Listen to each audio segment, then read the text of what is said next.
So for some reason still, I can't do a live off of my laptop. Not sure why it doesn't work. So I'm gonna try to do this brief because I don't feel like holding my phone. It's 5 o'clock in the morning. I really don't want to do this, but I'm gonna do it anyway. So, see how can I do this off top? So, a couple of things.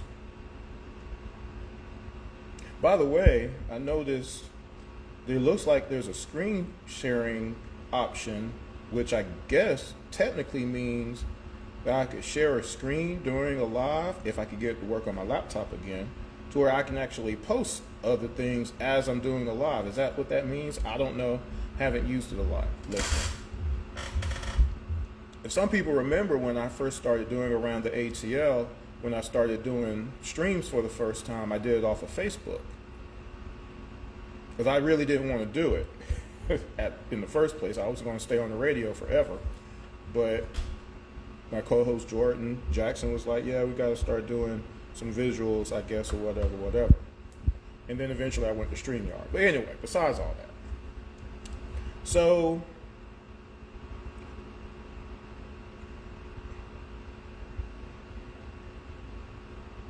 number one, well, first of all, what's up, everybody? Good morning. It's Friday, I think. What's today's date? 7/26. I guess it's Friday. Hopefully everybody's doing cool, right? And if you want to, this is going to come up later, but if you would like to, check out my show around the ATL, you can or you can't. You go to IMTM Worldwide Radio on YouTube. That's my broadcast channel. And you can watch around the ATL. All right? Go check it out. If you like Atlanta sports, check it out. A person cannot dictate when you use the internet. No one can tell you when to be online. Right? Am I right or wrong? Okay? There used to be a time where I could be online a heck of a lot. I had a lot of flexibility in what I did every day, to where I can monitor pages that I'm on and return comments on a frequent basis, instantaneously. Unfortunately, I can't do that anymore. There are things, circumstances, I shouldn't have to explain this, but there are things and circumstances and responsibilities to where I have to take care of certain things. I have to take care of certain people. And sometimes at a drop of a hat, I got to go. And I might not be online for a while. And so when I do return online, I can't just scroll through a lot of stuff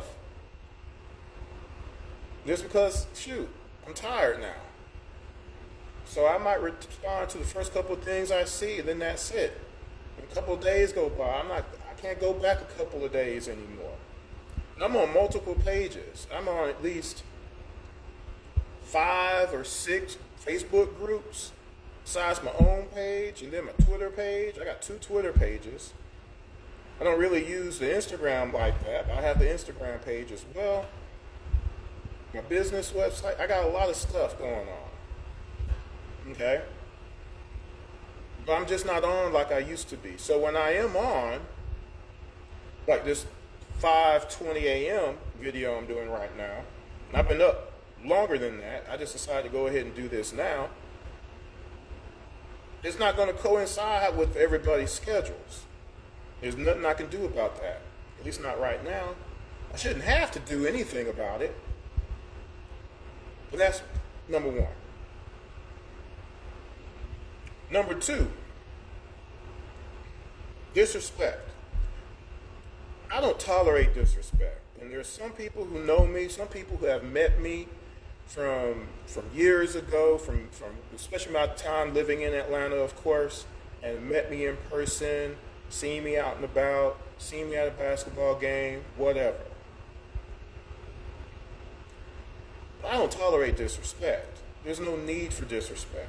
I don't disrespect people. And some people don't care about disrespecting others. They don't care how you talk to them. They don't care the tone. They don't care. They don't care. They don't know when they're being disrespectful, and then there's the ones who know they're being disrespectful on purpose. And it's not just me. I'm talking about others as well. Just being disrespectful in general is wrong. There's people who have shut down their Facebook group pages because of just the lack of respect of others over a period of time, because you just don't care what you say. Out loud, online, whatever you're typing. But for me personally, I don't tolerate it. For folks to get upset and mad because I don't respond either all the time or just when it's convenient for others and things of this nature, and then go and talk bad to other people, and I see this, I'm like, well, I'm even more not wanting to really interact at this point. Because there's times I am able to comment, and there's times that I'm not. Because I know there's times that I comment on a whole myriad of things to a whole bunch of different people, and then there's times I know I can't. But also, I'm not into having, well, I'll get to that other part in a second. But I just don't tolerate disrespect. I don't like it. I don't like when other people do it to other people. I don't fall into stuff like that. I just remove myself. And again, you have people who have had to shut their pages down and remove themselves completely because of just the lack of respect of others. Okay? So that's another point. So touching my first point a little bit, when I am online, let's say I'm doing a Facebook Live, and I do Facebook Lives on other pages when I can. I try to. And I try to accommodate and try to do it at times where I think people would be available, to where if they want to interact at that point in time while I'm online, here it is. That's what the invite is for, right? That's what the announcement is for. Hey, I'm talking about this right now. Thing is, if a person chooses not to interact at that point in time, there's nothing I can do. I can't make no one do what they don't want to do. There's nothing I can do about that. Is there?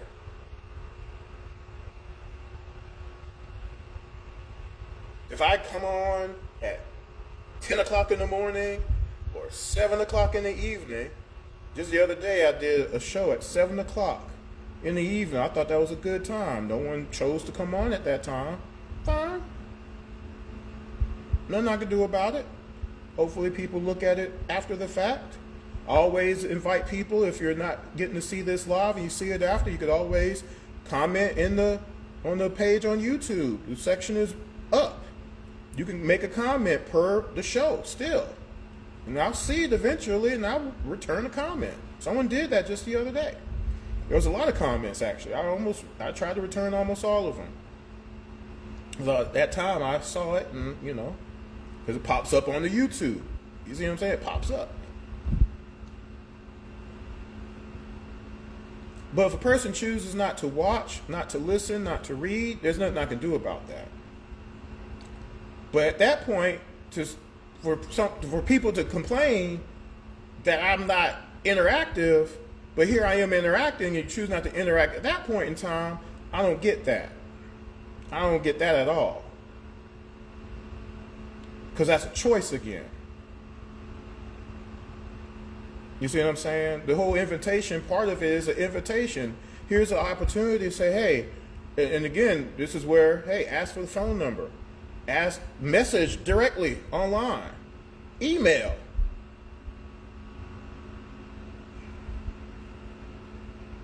Hey Chris, when's the next time you're going to be online? I'd like to join the show. Can I be a guest on the show? Hey Chris, when's the next time you're doing a call-in show? I would love to call into the show.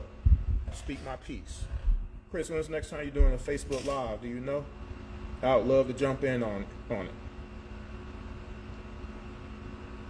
I know Chauncey back in the day would always call into the show when we were regular, and others. And in regards to my show around the ATL, I've had the show for a while now, and before that, I actually had a show that was geared towards the entertainment industry. Back in the day, I was an entertainment manager. I was a talent manager. And I used to have a show that was geared towards models and actors and musicians, because I would have direct music video directors, magazine publishers, all types of people in the industry. And I would have 30 callers sometimes calling in a short, it was a short show back then on Blog Talk. But I would have all these people calling in, and just I would see just all these people listening. Hundreds, thousands sometimes, because of who I was talking about. Because I've helped people get into stuff. I have people who are in Lil Wayne and Drake videos from back in the day, Young Money, all that kind of stuff. Bad Boy South back in the day. Music video this, music video that. I was a casting director. I'm all these videos. I'm in the business. I managed artists for a short period of time.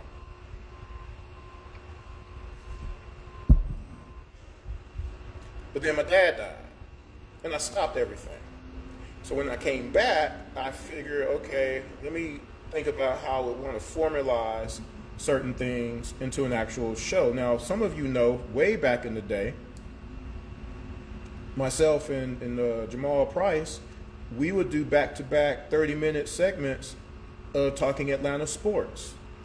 And we would hit each other up, be like, hey, when were you going on? And then Jamal might say, I think I'm going to do 11. So I would come in at 11:30. And he would join my show, I would join his show, vice versa. And that's how kind of that got started, to where eventually I translated into around the ATL. Jamal ended up starting New Pack City.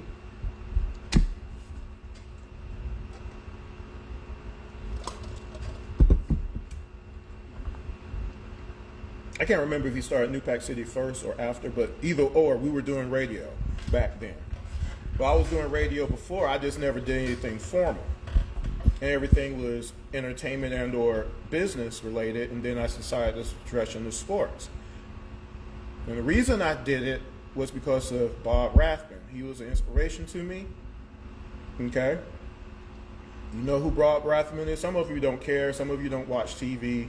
I know some of you don't watch the games, but Bob Rathman is our commentator for all Atlanta Hawks games for like the last 30 years.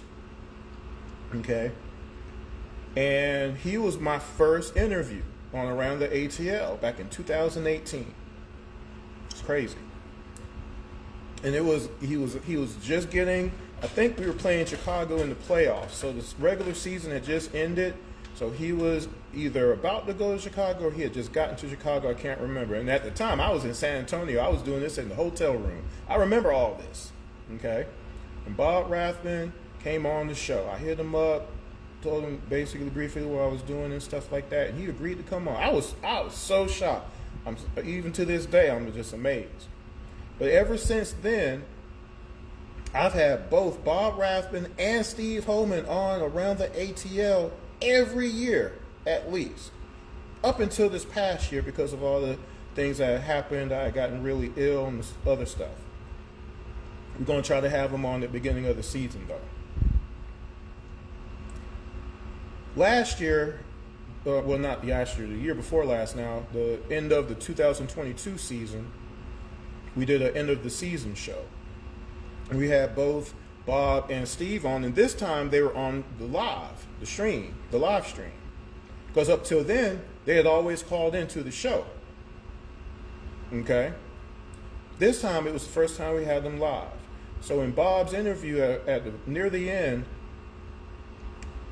and we were talking about journalistic integrity at the time, which is why I did a show about that the other day, he mentioned how he really appreciated what Around the ATL has done in regards to just Atlanta sports talk, in regards to sports and talking sports, but with integrity and with respect and things of that nature. And I always will remember that. That would be the one reason I keep doing this.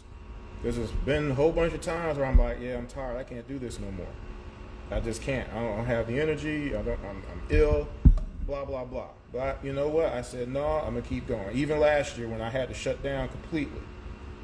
And I was just like, yeah, I can't do it. But then I started feeling better. I was like, yeah, let me start doing a little bit here, a little bit there. And over the last couple of months, myself and Jordan Jackson, my co-host, we would do a show here and there. But then that's when I decided, okay, well, let me try to do this other show called Around the ATL Side Notes, which that's just a topic show. So we're not doing all of the sports, Braves, Falcons, Dream, everybody united, but I'm just talking about one aspect of Atlanta sports. And I've been doing that to keep things going until we can both get together to where we can do our full 2-hour show. All that being said, it means a lot that I've been able to keep the show going up till now. And I'm not doing the show for views. I'm not doing it for clicks. I'm doing it because I want to do it. Which is the other thing that Bob kind of alluded to on the basis of I'm not doing stuff for controversy. I'm not saying stuff for the sake of saying it. When we talk about stuff, we have correct information. Even within the show, myself or Jordan, if we hear something that one of us have said that doesn't exactly sound right, or it could be a mistake, we go and check. And during the show, hey Chris, by the way, such and such actually threw for 3,400 yards. You see what I'm saying? Because we don't want to say stuff that's not correct. We don't say stuff for the sake of saying it because we just want to hear it being said.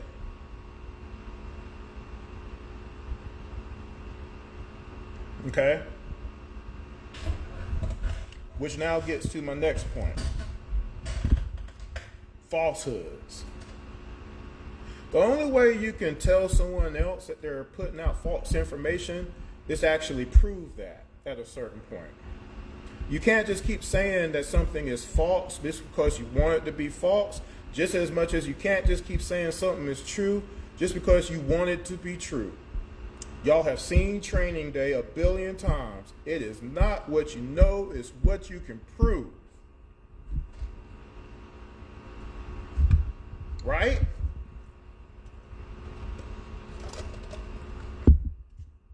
And some people just don't care about that part of it.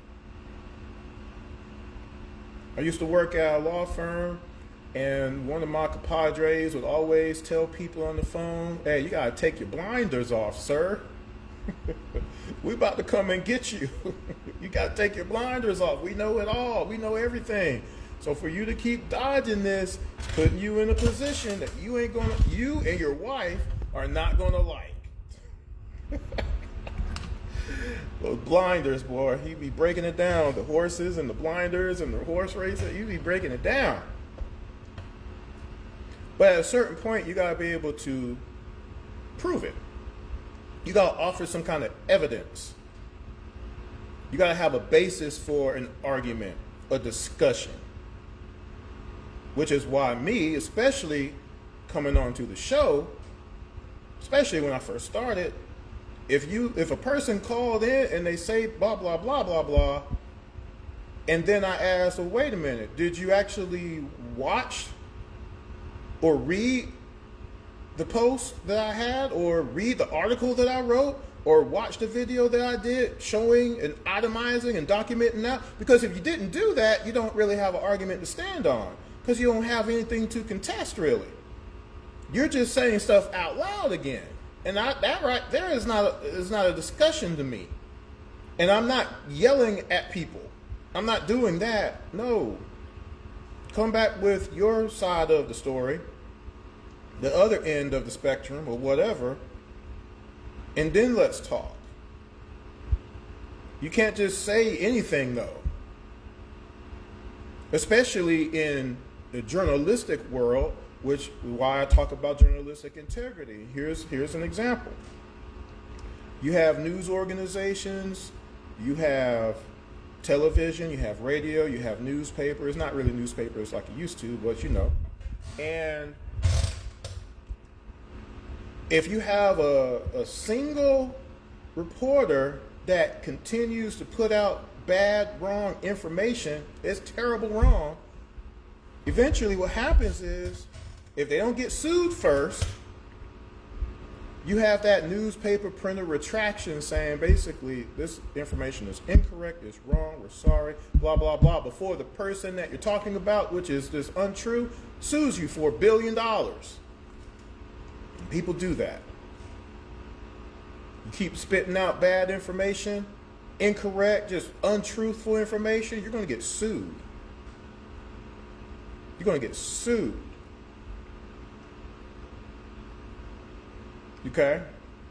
You can't say that, for example, this is because of the time that we're living in right now. You can't say that you're the president of something when you weren't elected as such. If you lost, that means you're not the president, right? I'm just going to political science class. If one person has more votes than the other person and they're in the White House and you're not the president. That's just simple, okay? It's on that line. So, again, you can't just say something is false, you can't say something is true unless you can actually prove it. Okay? And if you choose not to do the research, then you really don't have a leg to stand on. This is not never-ending story stuff. Click heels 3 times, poof. So, that being said, what are falsehoods? So, if I'm approached, I'm trying to think of something. It's been a long night. I'm still tired.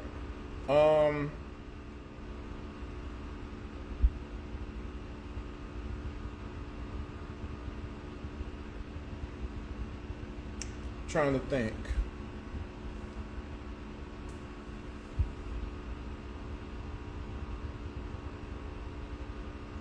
So,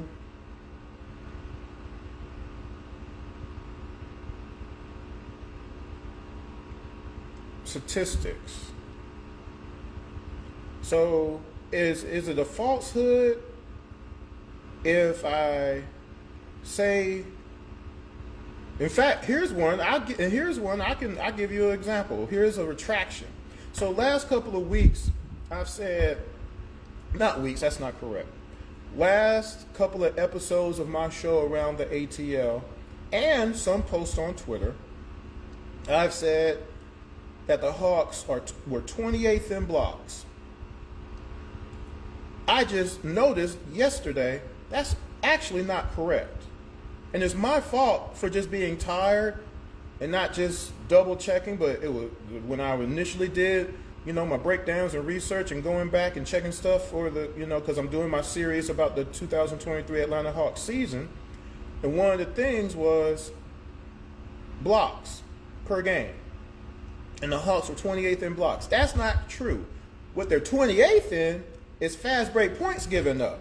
But for whatever reason lately, I just, again, been zoned out a lot of times. They're 26 in blocks. So they're not 28, they're 26.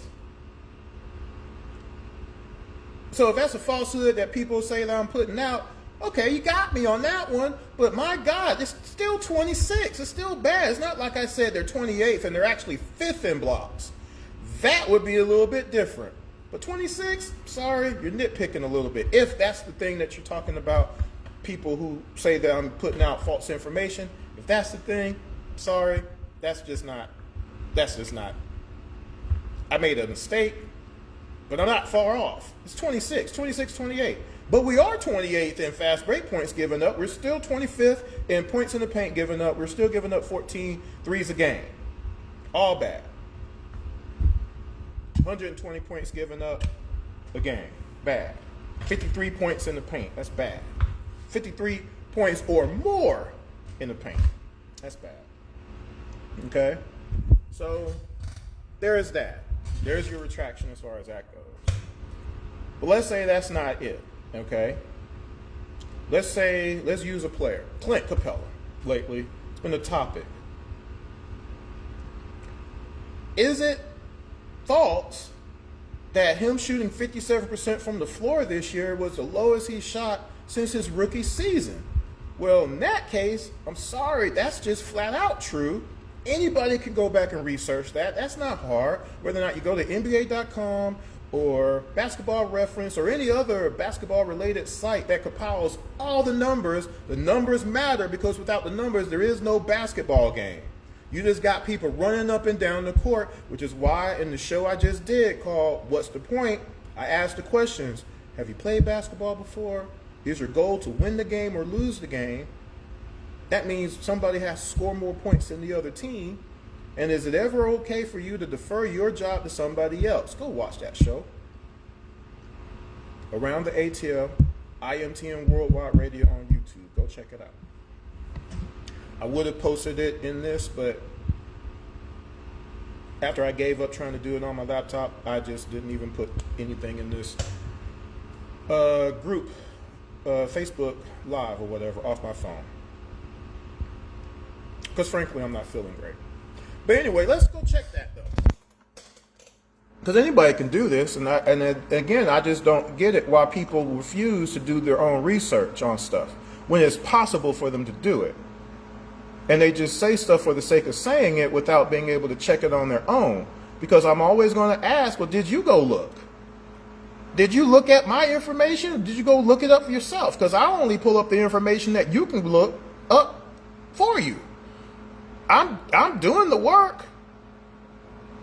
I'm doing it. It takes time, but I'm willing to do it. Just like all the videos of all the games that I've produced so far, shot for shot. You know how long it takes to compile shot for shot? And I don't got the energy to do. I was going to actually do an example of it if I was able to do this from the desktop. But since I'm doing it from my phone, I refuse to do that tonight. So let's check to see if this is correct or not. So, Clint Capella in 2023 took 8.5 shots a game. He hit 4.8 shots a game. They do the math for you. It's 57%. It's actually .571 field goal. Now, is it false that that is the lowest since his rookie season? Let's check. 2022, he shot 65% from the floor. The year before that, 61. The year before that, 59. The year before that, 62. The year before that, 64. The year before that, 65. The year before that, 64. The year before that, 58. So, if my math is correct, all of those numbers are higher than 57. Because his rookie season, he shot 48. So that's true. You can go look this up. Clint Capella is the last Hawk to have any Defensive Player of the Year votes. He did that in the 2020 season. That is correct. You can look that up. Clint Capella had 14 rebounds a game in 2020. That is correct. 9 defensive rebounds. That is correct. These are some of the things I mentioned in previous shows. Those are correct. So what are some other possible falsehoods that I've been talking about lately? Well, last time we had anybody second team all defense was Paul Millsap. That is pretty much correct. There might be somebody who slipped in there between 2016 and 2018, 2019, 20, 21. I don't think so. I'm pretty sure though.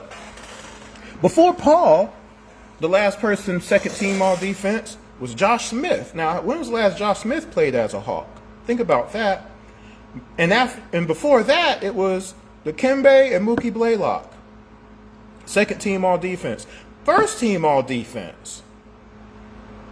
Mookie and Mutombo. That's it. Since Mookie and Mutombo, we have had nobody on first team defense. All these years. We're talking about the 90s till now. There has been no concentration on defense from the Atlanta Hawks franchise. The only player on our Hawks team that has ever won Defensive Player of the Year is Mutombo. He did that twice. All those things are true.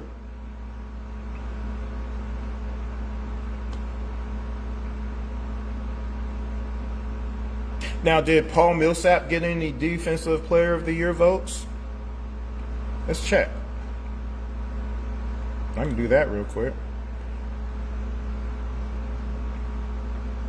But I've already said ain't nobody since Paul Millsap got any Defensive Player of the Year. But I just want to see, okay, how come my computer's not working? What's going on? I just want to see if Paul got any. And this is simple. Just type in his name, stats.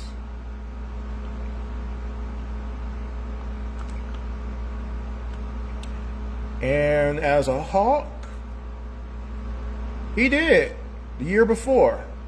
What's this right here? The year before. No, the same year that he got second team all defense, he got votes as Defensive Player of the Year. So since Paul Millsap, we hadn't had anybody up until Clint 4 years ago. That's messed up. So Hunter hadn't gotten 5 seasons, nothing. It's blank.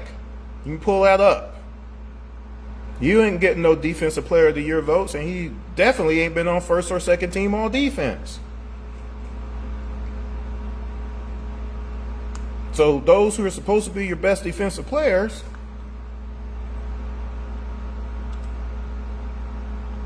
didn't happen.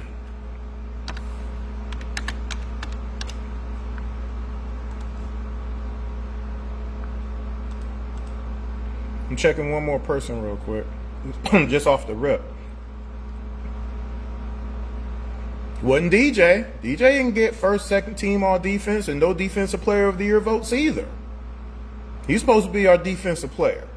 So that's just a little bit right there. So all those things were true. Okay. So going back to Clint shot 57% from the field, from the floor, right? So another thing,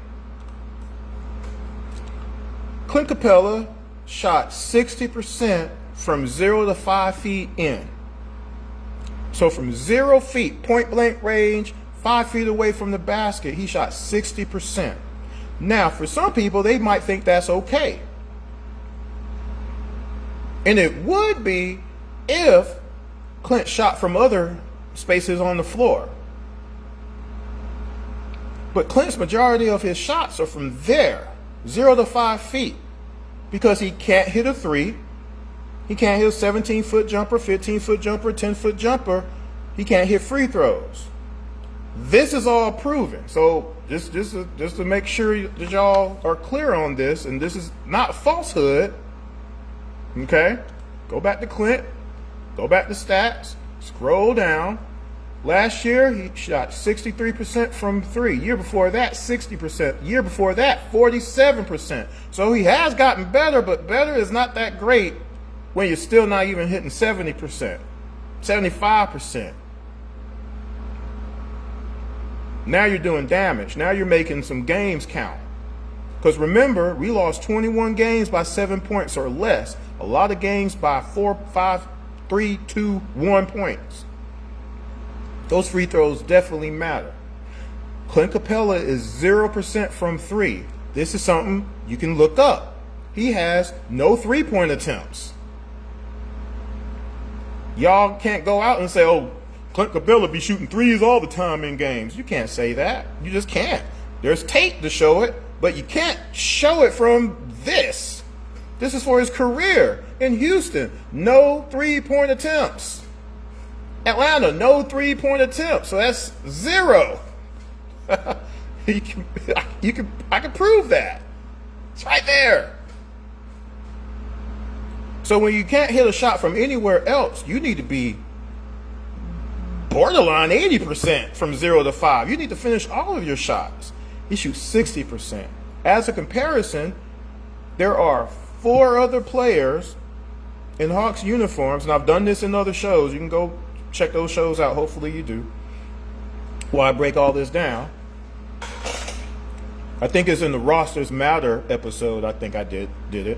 If I if I remember correctly. And again, you can go watch IMTM Worldwide Radio. That's my broadcast channel around the ATL. Rosters matter. Garrison Matthews, Vitt, Bruno, Big O, all shoot higher than Clint from 0 to 5 feet in. O shoots like 73%. O shoots 73%. That's a lot of a difference right there. That's a lot of buckets. When John was here, he was shooting 73, 75, 77%, somewhere in there. That matters when you can't hit from everywhere else. Because, see, some people have a lower percentage from that distance because the majority of their shots are from outside.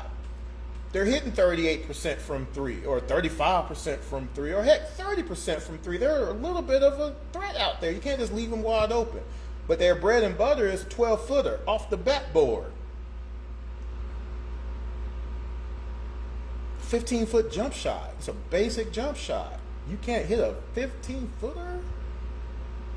And if you go and look, if you go and pull up, because there's a whole category of 0 to 5 feet, 10 to 15, all the way out, and you look at his percentages from those distances.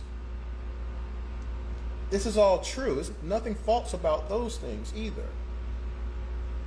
Okay? So what else then? Let me think of something else.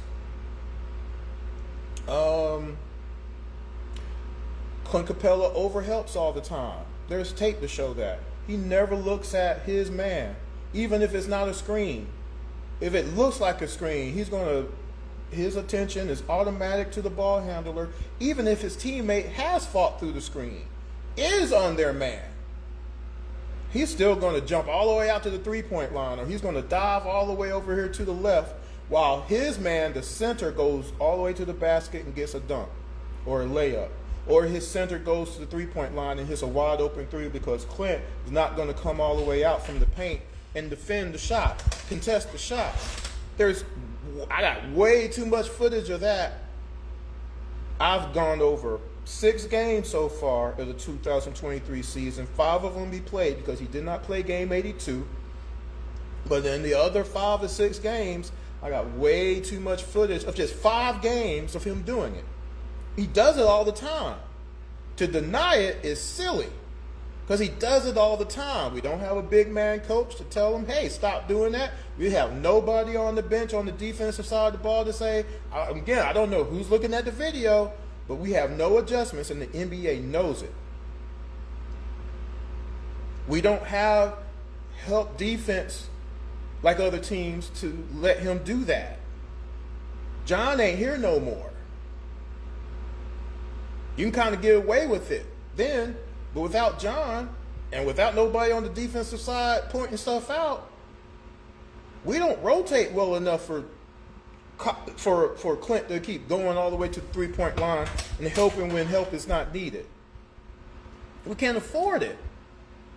One of the reasons we give up 53 or more points in the paint, we got games where we've given up 60, 70, 80 points in the paint. It's because of that.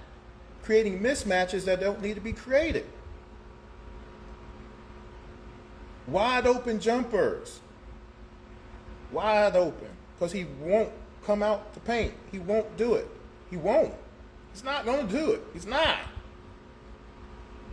So that's true. And I can show that. But if you refuse to look at it yourself, you're just saying stuff out loud. Oh, Clint ain't the problem. Yeah, he is the problem on defense. He gives up a lot of points. So let's go to another one.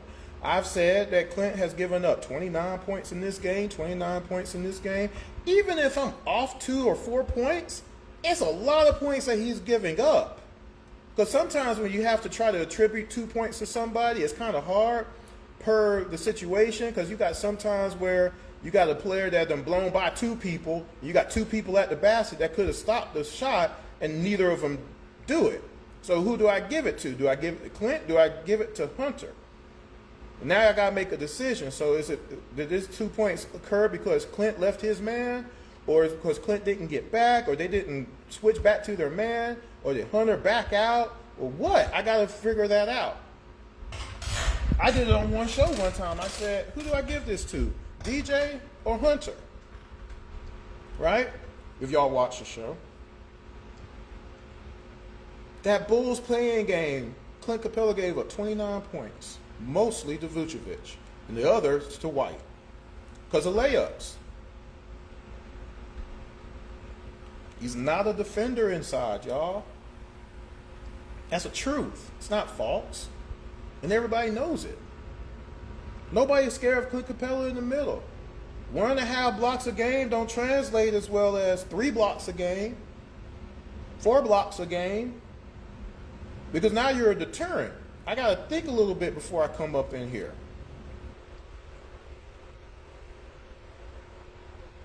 Post defense, he doesn't stop people from getting to their spot. He takes horrible angles. He doesn't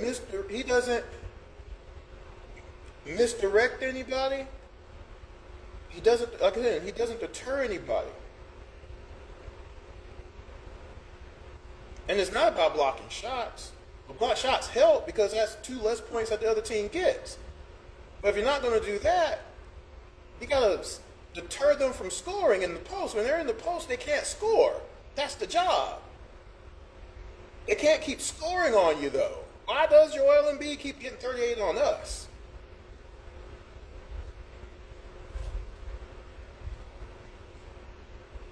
He doesn't rotate well. Did you watch the Denver Nuggets game that I showed? Like, he gave up 29 points in that game, too. Okay? So that's true.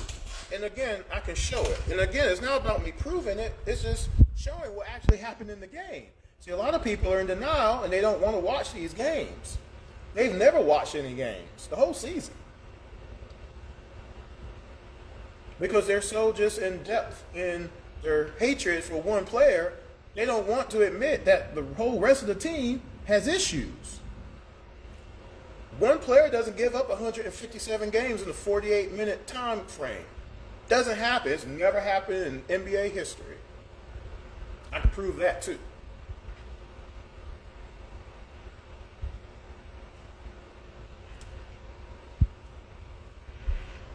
So what else? Okay. I can show Bogey don't stay with his man. Bogey gives up a lot of points as well, which is why he can't start. If he starts, he's giving up 26 points a game sometimes. Wide open shots because he's never on his man. He's standing in the paint, ball watching, just letting other people try to do his job. It's terrible. There's a game, I think it's that Denver game, he gave up 6 3-pointers in that Denver game. 6! That's 18 points right there. 3-pointers. The double overtime loss against Miami, 117-111. He gave up 2 3-pointers just to Highsmith. One of them sent the game into double overtime. The Hawks had the game won. Just left Highsmith wide open, drilled it. Did it again, I believe, in overtime, too. One of the reasons they lost that game. Y'all don't want to admit Hunter just is bad at defense. He couldn't stop DeRozan at all in that Bulls playing game while he was scoring his 8 points and 2 rebounds that nobody says nothing about in an elimination game.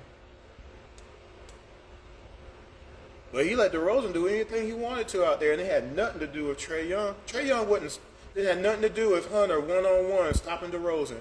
Because he had a whole bunch of times one-on-one stopping DeRozan. He didn't stop him. Near the beginning of the game, there's that 1 3-pointer that he just let him shoot in the corner. It had nothing to do with Trae Young. Vucevic is not getting buckets on Clint because of Trae Young. What does that got to do with Trae Young? That's just very interesting to me that someone can watch shot for shot that Bulls game and be like, oh, that's Trae Young. That's just disgusting to me.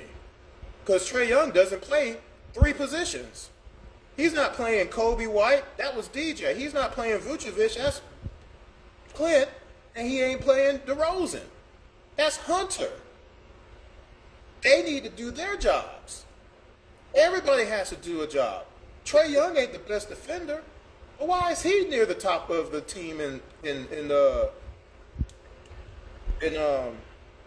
what's it called? Charges. Hunter should be leading the team in charges. He's supposed to be our best defender.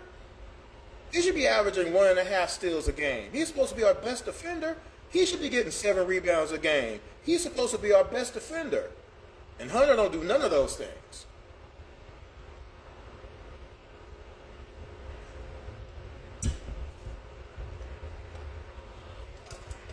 I bring up the charges taken because somebody had mentioned that Trey needs to stop taking charges because that's how he got hurt. And I'm like, well, yeah, but charges was effort. And Trey shows a lot of effort, shows a lot more effort than some people on our team on defense. And that's proven. He's gotten better on defense every year he's been in the league. He does take the ball from people. He's shown that. Yeah, he has his little lapses where he kind of, he looks to try to overplay and stuff like that. But more than that, he's on his man. He's on his side of the court. He's on his man. It's the people on the other side of the court who ain't on their man. And I can prove it. Because it's not Trey's guy that's dropping 30 every night. It's just not.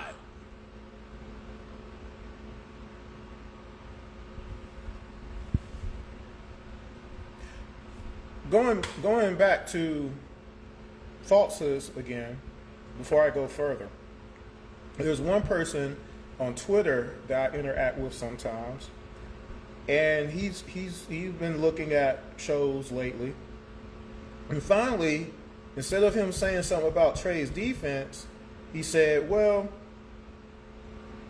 that shooting percentage is not good in the playoffs though. So he's off the defense thing. So he's going to another thing now. And I said, well, you know what? You're right. He could be more efficient for sure. Sure could. That's something he needs to improve on. However, nobody was saying that during the ECF run. Beating the Knicks, taking the bow. Nobody was talking about his shooting percentage then. Philly, 7 games. Definitely weren't supposed to beat Philly. Ruined Ben Simmons' career. Milwaukee Bucks, game 1, 48-11. Game 3, 45, and then he got hurt. But we didn't have no help from nobody else. Hunter wasn't playing no more. He was hurt again. Kevin Huerter wasn't doing nothing. He was averaging like 10 points a game for the whole playoff series. For all 3 series, he was averaging 10 points a game. 11 points a game. You can do that research yourself. He was doing nothing in that Milwaukee series. If we had gotten a little bit out of Kevin, we still would have beat Milwaukee. Trey came back hurt, 19-9. If we had gotten something out of Kevin, Cam was playing well, we could have beat Milwaukee still. We could have made it a 7-game series. You never know at that point. We never got a chance. No one was talking about shooting percentage when Trae Young was almost single-handedly beating Boston last year in the playoffs, 2022 season. DJ was doing his part scoring, except for Game 5 where he was suspended because he was messing with the ref. Unfortunately, DJ had a bad Game 6. If DJ doesn't have a bad Game 6, we might have beat Boston Game 6 and took them to 7. Never know at that point. You saw what Trey did in Game 6, though. Tired.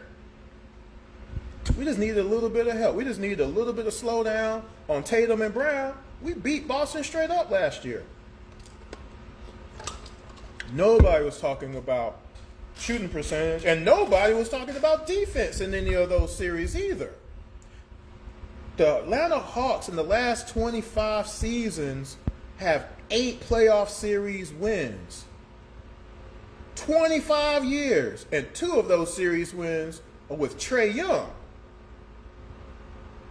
How come you're not mad at all the other players in Hawks history who haven't been giving us playoff series wins? Who haven't gotten us to an ECF? We've been to 2 ECFs since 1956, and one of them was with Trae Young in his 3rd season. You're mad about him? You hate him? I don't get that.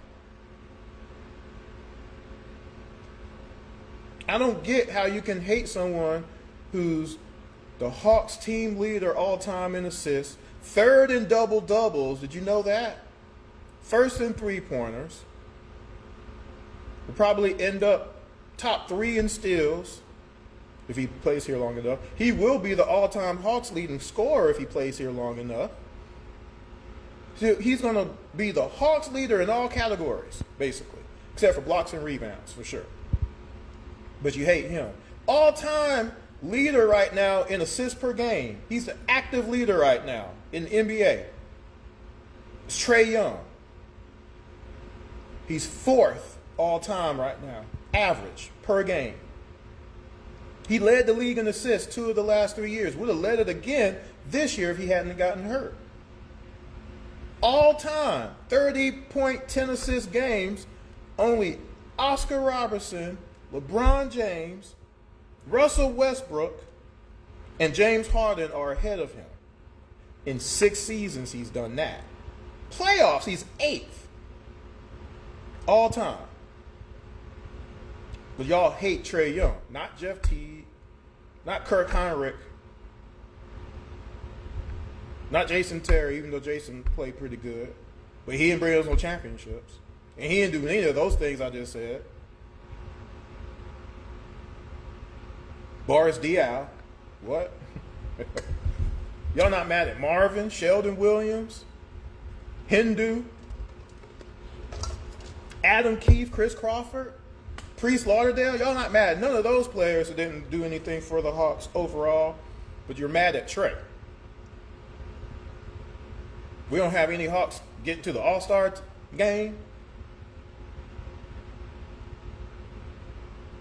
All NBA, first, second team, all defense.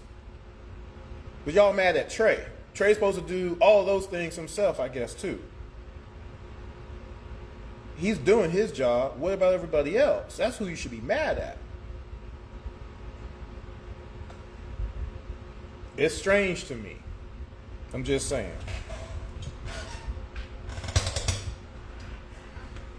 Trae Young is 3rd on Hawks history in double-doubles.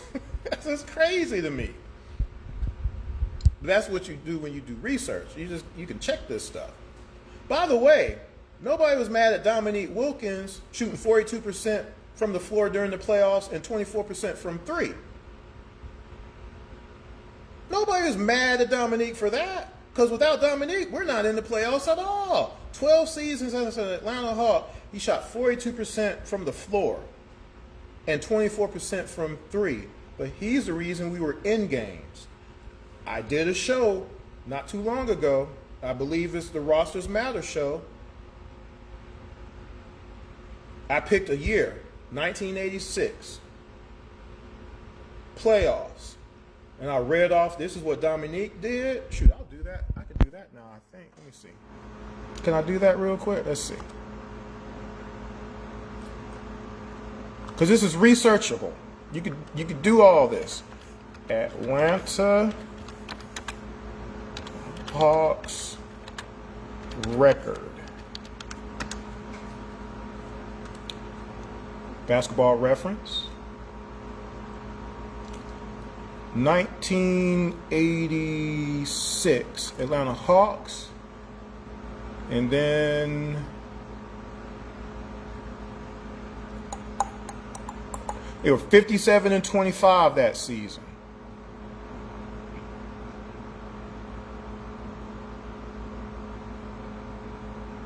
They were first in defense that season, y'all. Did y'all know that?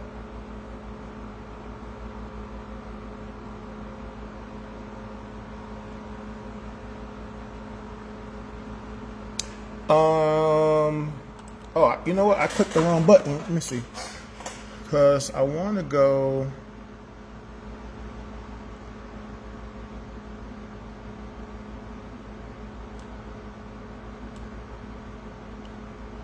Oh, I didn't scroll down far enough. That's my fault.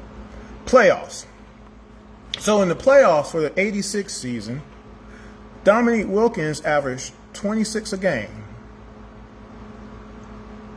41% from the floor, 30% from 3. Kevin Willis shot for 15 points a game, and Randy Whitman, 16 a game. After that, the other than Antoine Carter, those are only 4 people that averaged double digits in the playoffs for the '86 season. You have 7.8 points, 4.4 points, 3.9 points, 3.4 points, 3.1 point, 2.5, 6.6, and 1.5 for the '86 season. That's what Dominique had around him.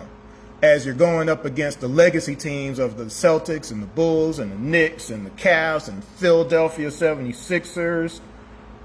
That's the help that Dominique had. Randy Whitman, 16 a game. Kevin Willis, 15 a game. And that's it. That's not a lot of help. While Dominique is shooting 41%, 30% from 3 and 41% for the game. For that playoff run. But again, nobody was getting mad at Dominique Wilkins in the 12 seasons he played as an Atlanta Hawk. 42%, 0.429 if you want to be exact. So we want to round it up to 43, you can. He shot 43% from the field in the playoffs as a Hawk. 24% from 3. He averaged 26 a game. That's also what Trae Young averages in the playoffs. 26 a game. They're tied. But nobody gets mad at Dominique. And Dominique never stopped anybody either. Dominique wasn't out there stopping people. He was out there getting buckets, though, because that was his job.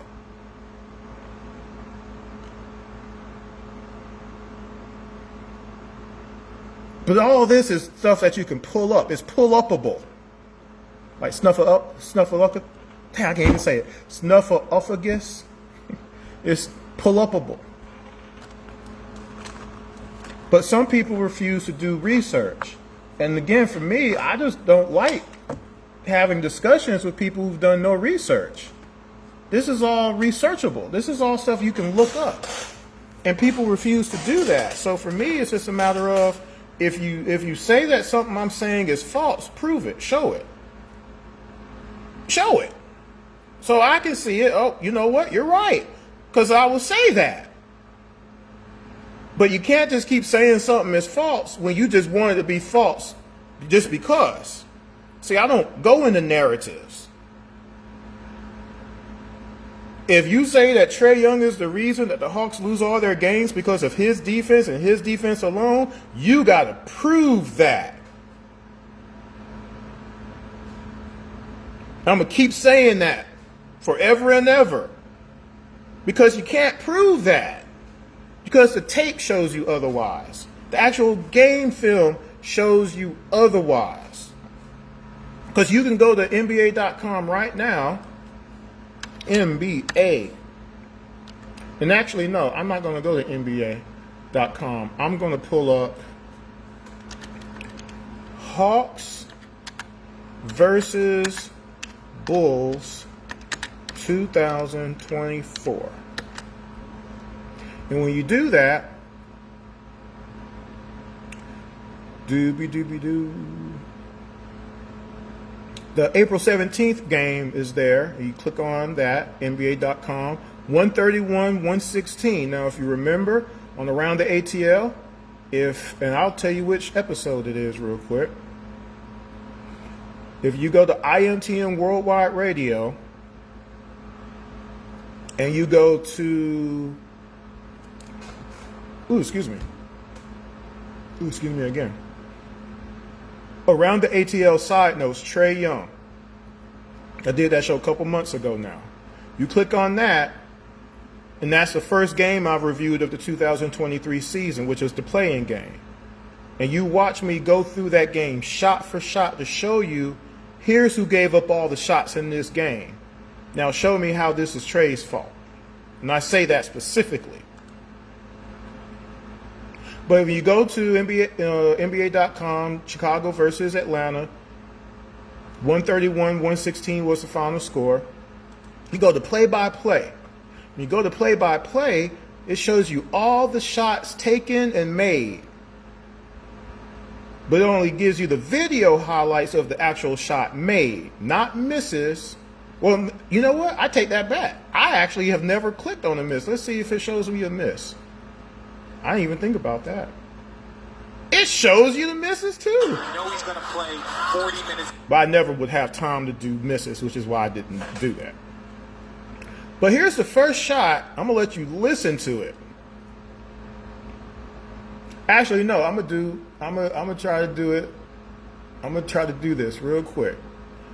I don't think I got the notes pulled up. I think I closed them out, so I have to open it back. Oh, I do. Here we go. So here's what and I'm just giving you an example of how easy it is for someone to do the Holy crap. Oh man, I almost had a heart attack. Thought the junk was deleted. How easy it is to do the research on your own. What I do, I just pulled the game up, right? You just heard it a little bit in the background. In fact, heck, I can show it to you. Clean up this a little bit.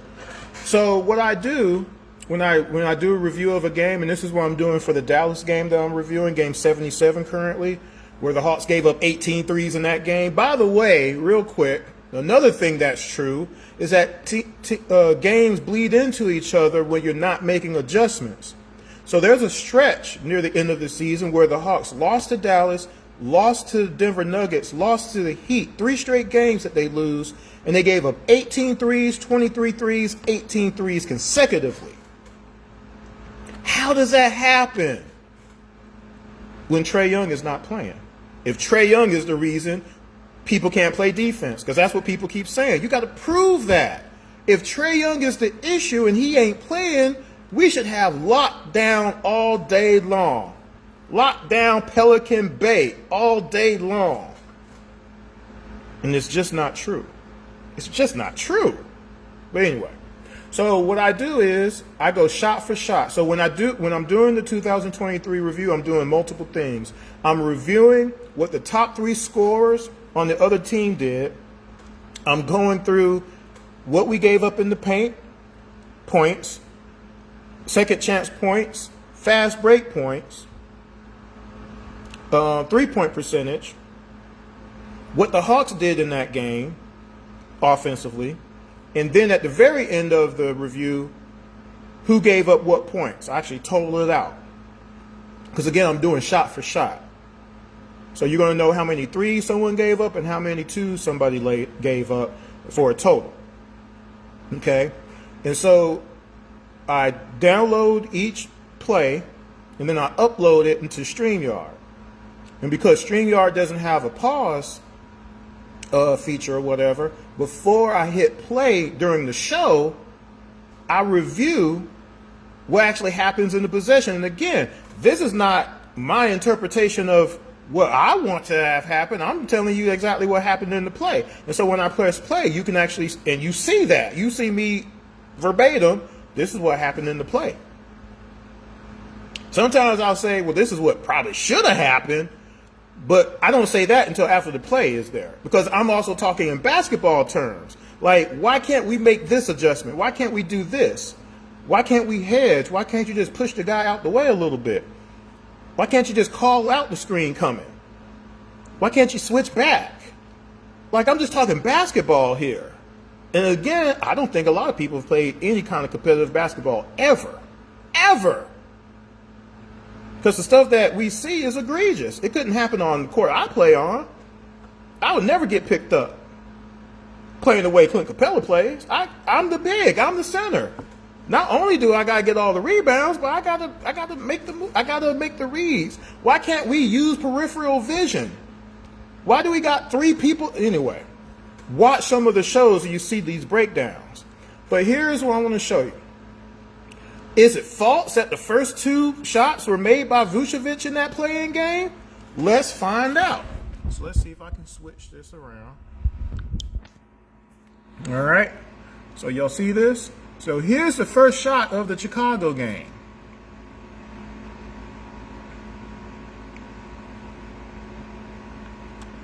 early. That is always a point of interest from people, the chemistry between those two. Vucevic, the finish on the delivery from DeRozan. Now, let me show it again.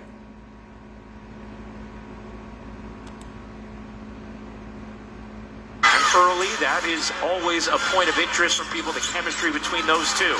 Vucevic, the finish on the delivery from DeRozan. We don't have a team that can afford for Clint to do what he did in that play. He was never looking at Vucevic. And where was Vucevic? Getting the layup. Here's the second shot of the first quarter of that game. Chicago took the season series 2 out of 3 against the Hawks as Vucevic stops on a dime and flips it in. And by the way, how did Trae Young stop Clint from stopping Vucevic from the three-point line? Anybody?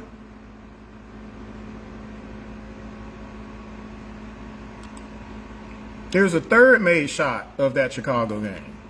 Murray is also going to get some defensive responsibilities on DeMar DeRozan. Ooh, that should be a goaltend. Yeah. And it is goaltend called as Ayo Dosunmu. How was that Trae's fault?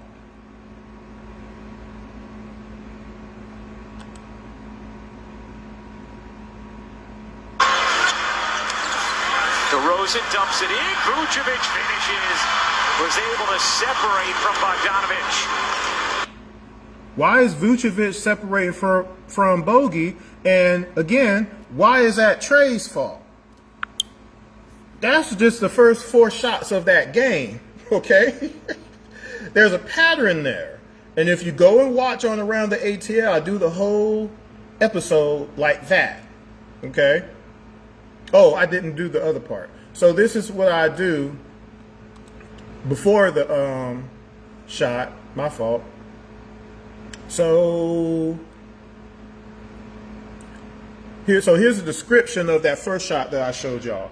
Vucevic is at the top of the key. Caruso sets a brush screen on Hunter. Trae stays with Caruso. Vuce gives the ball to DeRozan. DeRozan then cuts to the basket. For some reason, Clint gets out of position to double someone that doesn't need to be doubled, because Hunter was on his man. Bogey comes in as if he was going to stop the ball. He leaves his man wide open, then steps back out.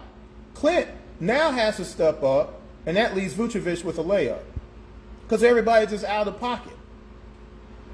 Second shot, Vuce again is at the top of the key. He just beats Clint off the dribble for another layup. Third shot, team was back on defense. White passes to Ayo. Ayo simply drives the basket in on Bogey. Fourth shot, where is Clint? Not on his man. How's that Trae's fault? DeRozan has the ball, and since Clint has left Vucevic alone for some reason, Vucevic is in the post against Bogey. Easy layup.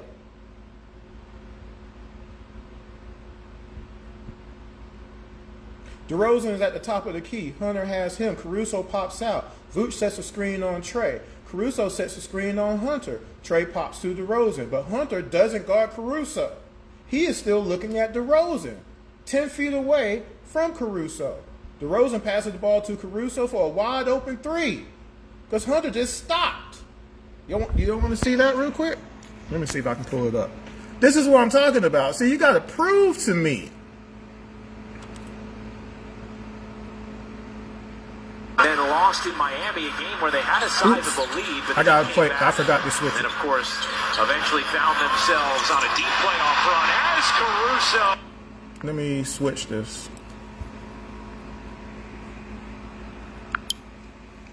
This is the 5th shot of the first quarter. Fifth field goal. Then lost in Miami, a game where they had a sizable lead, but the Heat came back. And, of course, eventually found themselves on a deep playoff run as Caruso. That's not Trae's fault. Hunter didn't do his job. But you want to attribute that to Trae just because he's on the floor. Unfortunately, over and over again, it's not Trae Young at all. Trae Young is doing his job on the other side of the floor when he's on the floor, more times than not, and it's just DJ or Bogey or Clint not doing theirs. In that particular game,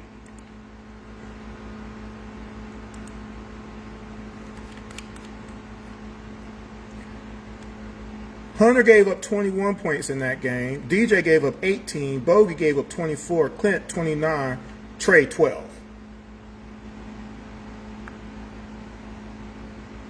Bruno gave up 6. Wesley gave up 7 per their minutes. Garrison didn't give up no points. Trey and Garrison is the ones who gave up the less points in that game. But y'all don't want to be mad at the 1, 2, 3, 4 3-pointers that Bogey gave up in that game. 1, 2, 3 3-pointers that Hunter gave up in that game. And all the layups and open jumpers that Clint gave up. Because he won't switch. He won't come up. He won't do it.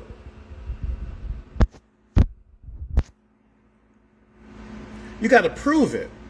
And again, that's where, it's just upsetting to me that people won't take the time to do the research and to show what they're talking about. Because again, you can't just say whatever and think it's going to stick just because you want it to. There is no narrative. It's what's actually factual and what's unfactual. Journalistic integrity. I can show and document the stuff that I talk about. And I'm willing to take the time to do it. But I can't help it if people don't want to look and watch. And again, I don't like getting into discussions with people who won't even look first before they speak. Because the first thing I'm going to do if I get online with someone or they come onto the show or whatever is like, did you look? Or what is your evidence to the contrary?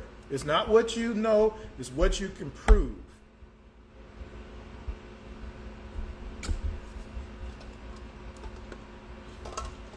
Those 3-pointers that Dallas hit in this Dallas game, game 77, are wide freaking open. It ain't cool. It just ain't cool. Trey ain't out there. How come we can't lock down 2 players? The only 2 players that can really hurt you is Luka and Kyrie. You got Hunter and you got DJ out there. Why can't we stop these guys? We can't double one of them even? For real? Like we can't do it. We don't know how to double. We don't know how to play zone defense. I showed all of this in that Denver game. The Denver game should really be embarrassing for everybody. It should be embarrassing. And none of y'all care. And Trey ain't out there for you to blame it on him. 60% from the floor? Where's the pride? 48 points in the paint, 24 fast break points, 56% from 3. They hit 23 3-pointers on us, and nobody tried to stop. Nobody? Bogey gave up 6 3-pointers in that game. 6! Clint gave up 5. 15. Again, these are points that matter. 15 points from 3 because of your center not wanting to rotate, not wanting to contest a shot. They scored 142 points in that game. Subtract 15 from that. You at least have a chance to win that game now. But the 3s that Bogey and Clint gave up, you had no shot. KCP was hitting everything, and you didn't care. Just didn't care. And some of y'all don't care. Y'all watched it happen, and you still blaming Trae Young for a game he wasn't in.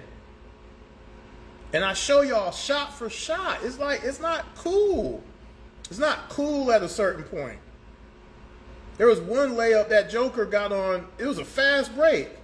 First of all, it was too many fast breaks that, again, Joker is leading and you still can't stop the ball with Joker bringing up the ball. But there was one time Joker's bringing up the ball and he sees Clint. He just kind of casually just lays it up on Clint Capella. Just casually. It wasn't even really a drive. He's just kind of dribbling, kind of turning to the side a little bit and just lays it up. And Clint's just like, okay, you can lay this up too. I show this. I'm not doing anything other than showing what actually happened in the game. I can't change what happened in the NBA game. NBA.com ain't using AI to switch results. The Hawks lost that play-in game. 131 to 116. All we had to do is stop Vucevic and we win this game.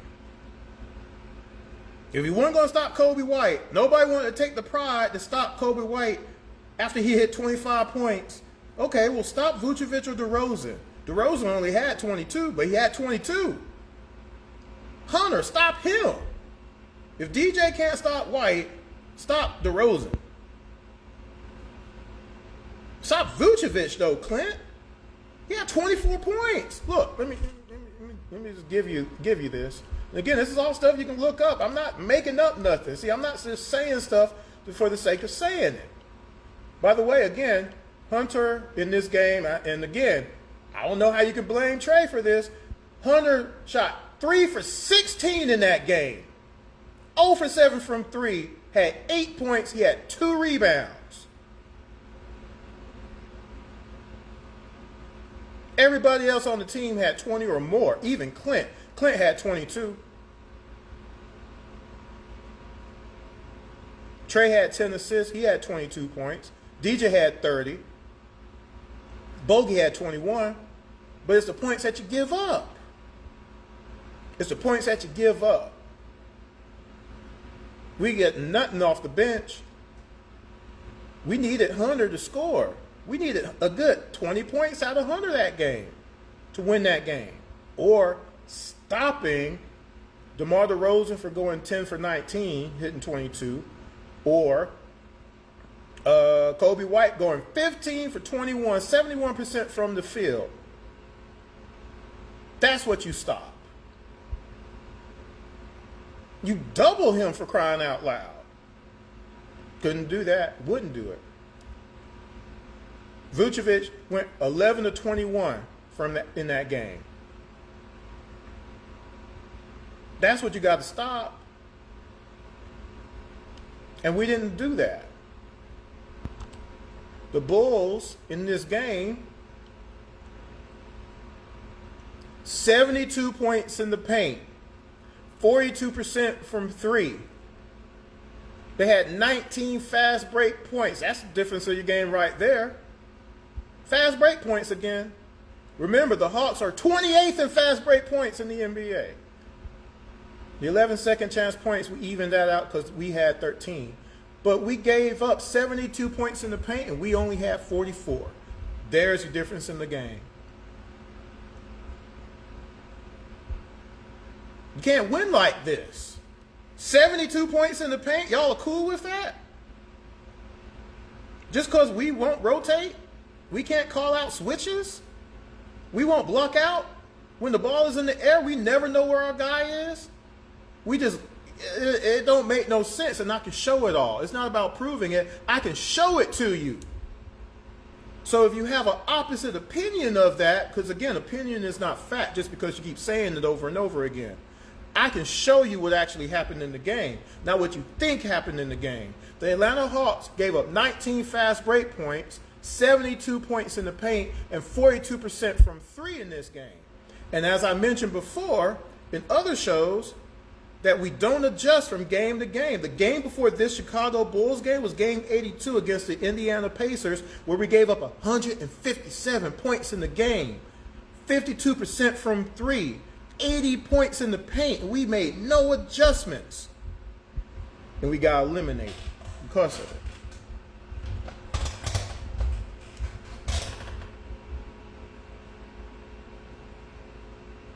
And again, I'm doing this early in the morning because this is the only time I had. And so, no, I wouldn't expect nobody to come in on this, obviously, and participate or interact or comment or whatever. But when I am on, at a time where people are on, I can't help it if you then still choose not to interact or comment, check in, whatever you want to call it.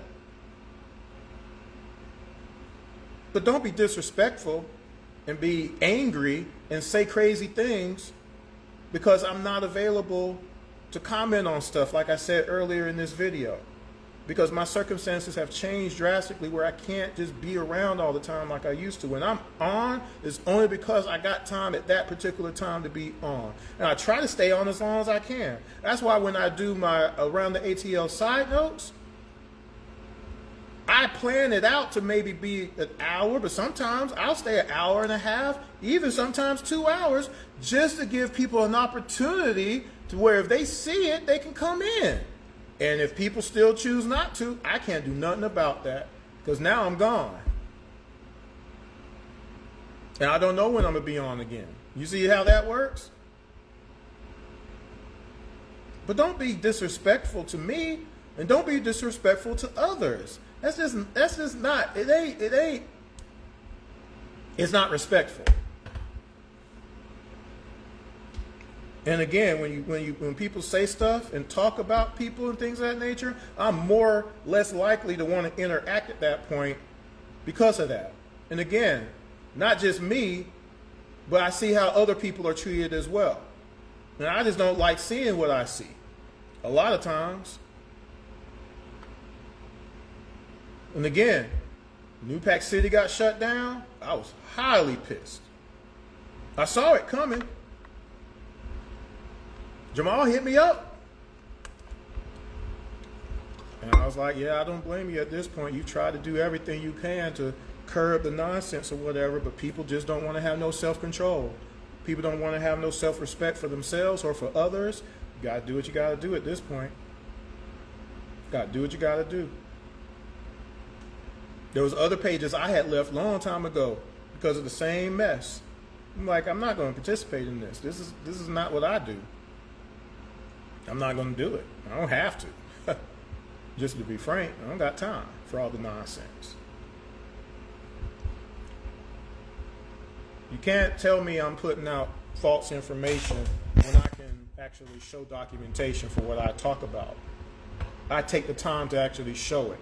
And if you keep just saying that I'm putting out false information without you actually going and checking and looking for yourself, first of all, actually looking and seeing what I'm talking about, and then coming back and saying, well, this is wrong, and this is wrong, then there is no argument at that point. It's just your belief system. A belief system is not a system if you can't prove it. I can show everything. I'm looking at it. I can pull it up at any given time, just like anybody else can. You just have to want to take the time to do it. You don't got to be an expert. You just pull it up. It's NBA.com or basketball, whatever it is. But all these things are, again, researchable, look-upable. The Atlanta Hawks as a team, bad. 28th in fast break points given up, 26th in blocks, 25th in points in the paint given up per game. They're giving up 14 threes a game, average or more. Again, I just told you, there's a stretch where the Hawks gave up 18 threes, 23 threes, 18 threes in 3 consecutive games. You can't win like that, and we don't. You see what I'm saying?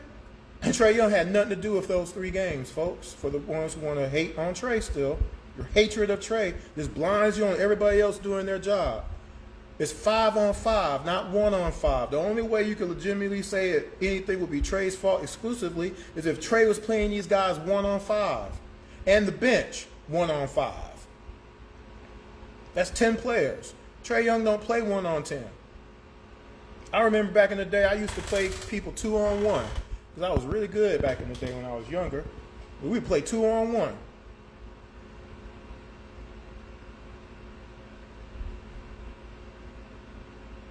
But it's not 1-on-5 though.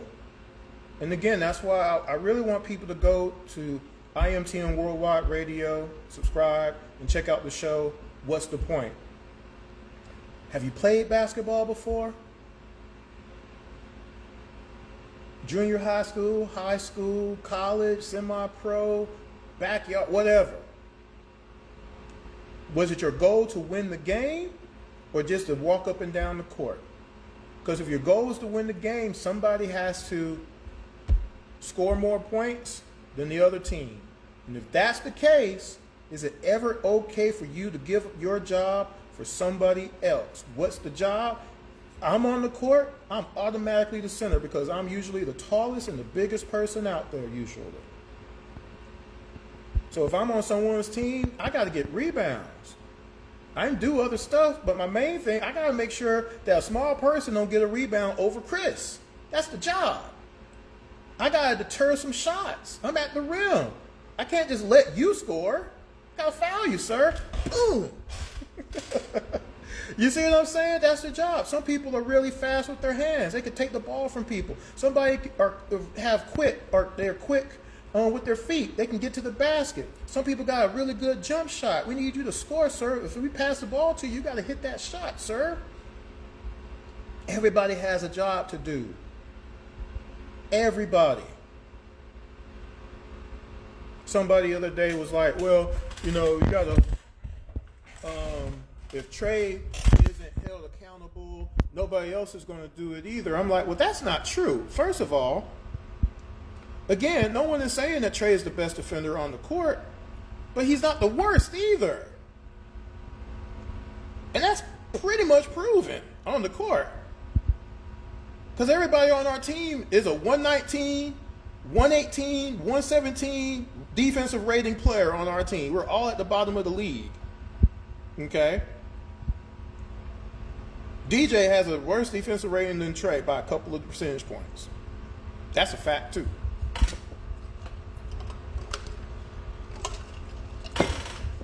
The whole team is bad on defense.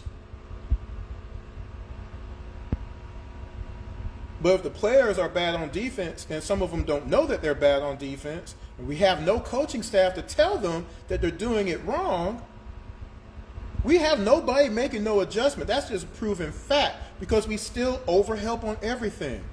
We don't call out nothing on defense. Nobody wants to help nobody. We leave people on an island way too much. Other teams don't do that like that. They just don't. Why was Kobe Buffkin on Anthony Edwards at the end of that Minnesota game at the end of the year? We lost that game by 3 points. It was a 1-point game on the last 2 shots that Anthony Edwards hit. Why did that happen? Why wasn't Hunter on Anthony Edwards? Anybody? Someone tell me why. Tell me why. I'm procrastinating because I was trying to see if anybody else might wake up early and want to chime in.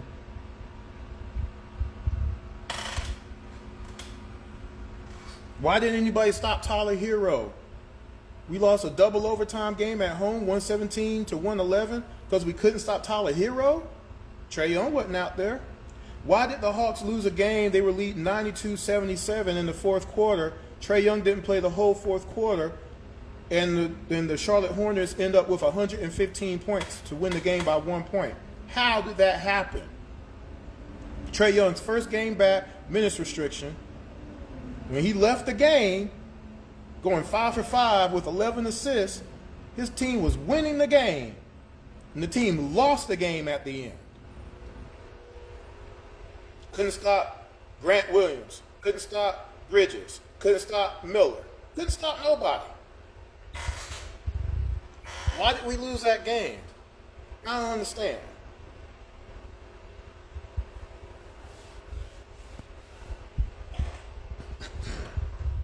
Why couldn't we stop Siakam and Miles Turner? That's Trey's fault too.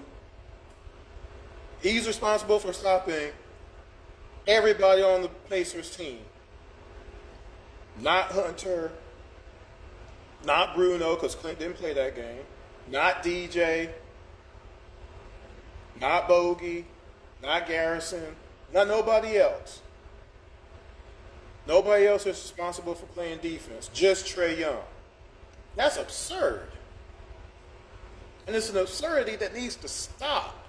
All the other franchises in league history, if they had a player that wasn't that great on defense, you know what those teams did? They put other players around that player to even that out. Because that player, even though they weren't good on defense, they were good at doing other things. They had a job to do.